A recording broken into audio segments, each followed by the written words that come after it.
밝혔습니다. 다만 북한이 계속해서 추가 도발을 위협하고 있는 상황에서 군 당국은 비상 경계 태세에 만전을 기하고 있습니다. 한방에 진돗개 하나와 워치콘 2단계를 유지하면서 백령도와 활동을 강화하고 있습니다.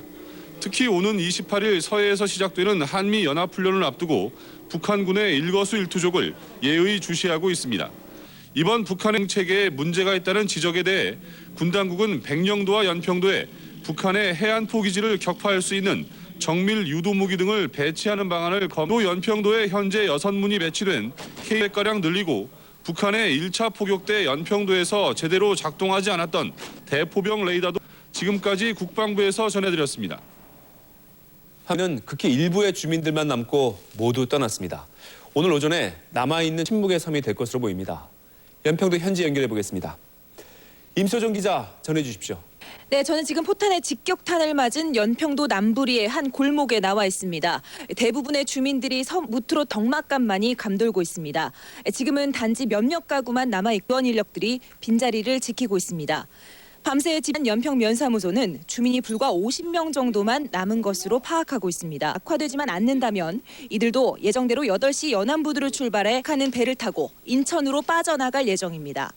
일부 주민들은 섬 잔류 어제 열린 주민회의에서 꼭 남아야겠다는 몇 사람을 제외하곤 육지로 대피하는 게 이후 당분간은 주민들이 없는 섬에 외신 가득할 것으로 보입니다. 남북 간 극도의 긴장감 속에 군은 해상의 10여 경계 태세를 한층 강화하고 있습니다. 특히 이틀 뒤 서해상에서 예정에 있을지 모를 북한의 추가 도발에 대비해 만반의 채비를 하는 모습입니다.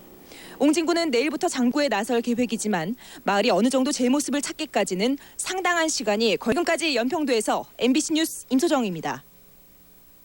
이번에 연평도를 포격할 때 북한은 방사포를 사용했습니다. 대량 살상용으로 짧은 시간에 여러 발을 쏠 수 있는 무기입니다. 전재호 기자입니다. 연평도에 떨어진 포탄의 탄피입니다.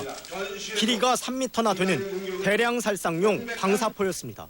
122mm 북한에서 우리 연평도에 쏜 방사포입니다.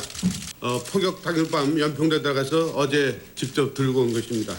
방사포는 여러 발사관에서 연쇄적으로 1분 동안 40발을 쏠 수 있어 한 지역을 방사포는 같은 탄두에 실을 수 있는 폭약이 8배나 많습니다.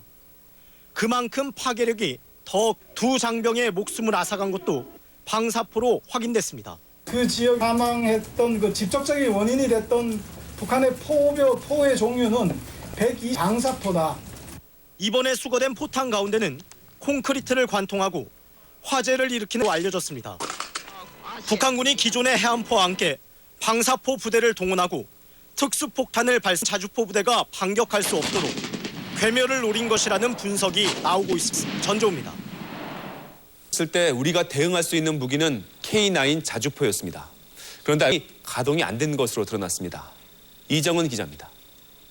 평부대가 보유한 K9 자주포는 6문. 포격 당시 2문은 북한을 향해 대기 중이었고 쪽을 향해 사격 훈련 중이었습니다. 훈련을 하다 4문 중 1문에서 포신 중간에 멈췄습니다. 이때 북쪽에서 포격이 시작됐습니다. 향해 있던 자주포 2문은 둘 다 파편을 맞아 전자회로 장애를 일으켰습니다. 이걸로 1차 대응에 나서 50발을 쏘았습니다. 연평부대가 보유한 무기 중 유일하게 북한에는 K9 자주포의 절반이 고장났던 겁니다. 포격을 시작한 지 30분 뒤에야 피격된 우리 군은 4문으로 2차 대응 사격을 실시했습니다. 사기에는 3문이 가담을 했습니다. 근데 그 기능장애 일으켰던 다음 대응 사격에는 4문이 했습니다.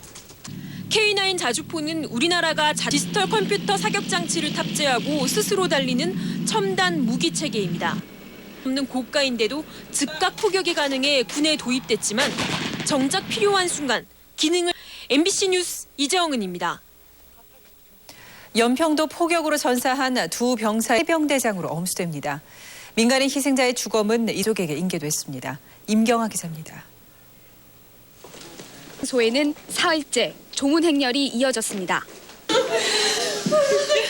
아까운 젊은 군인들의 죽음 앞에 조문객들은 눈물을 감추지 김황식 국무총리와 박근혜 전 대표 등 정관계 인사들도 분향소를 찾아 애도의 뜻을 표했습니다. 내일 국군수도병원 체육관에서 해병대장으로 엄수됩니다. 현충원에 안장되고 두 전사 군인에게는 화랑 무공 훈장이 추서될 예정입니다. 고 김치백 씨와 고 배복철 씨의 시신이 어제 오후 4시 인천 해경보도를 통해 가족들에게 돌아왔습니다. 싼형 뭐라고 맞대꾸 한 게 내가 지금 돌아갔어. 그 생각이 군인도 아니서 포격에 숨졌다는 사실이 믿기질 않습니다. 인천시의 무성의한 장례 대책을 놓고 유가족들이 울분을 토하기도 했습니다.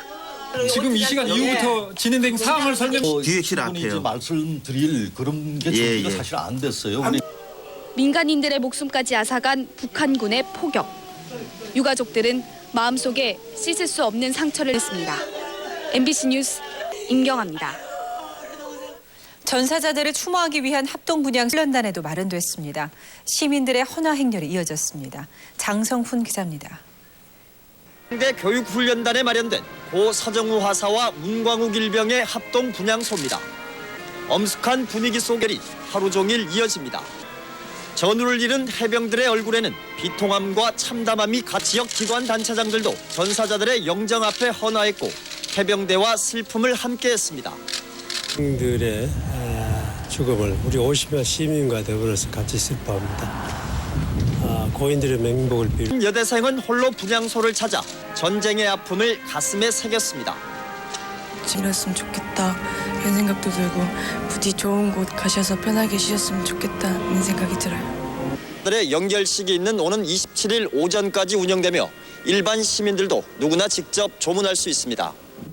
한편 군경의 경계가 강화된 가운데 포항 해병대 1사단은 연대급 병력이 얹고 있고 해군 육전단도